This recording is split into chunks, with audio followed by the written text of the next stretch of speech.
નમસ્કાર સર, મારું નામ નિરાલી છે. જેમ તમે સ્કૂલની વાત કરી, તો સ્કૂલ લાઈફમાં અને કોલેજ લાઈફમાં તમે કેવા સ્ટુડન્ટ હતા? એવરેજ, બ્રાઇટ કે પછી તોફાની ટાઈપ?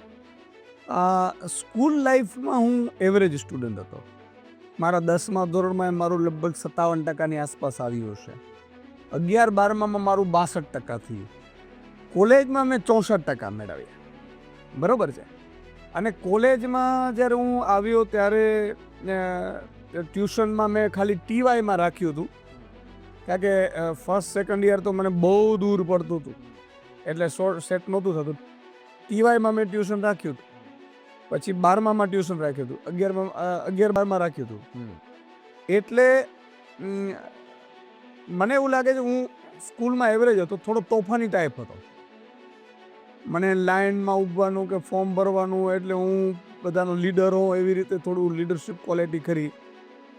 થોડું કોલેજમાં પણ મારું એવું સારું એવું ગ્રુપ બની ગયું હતું.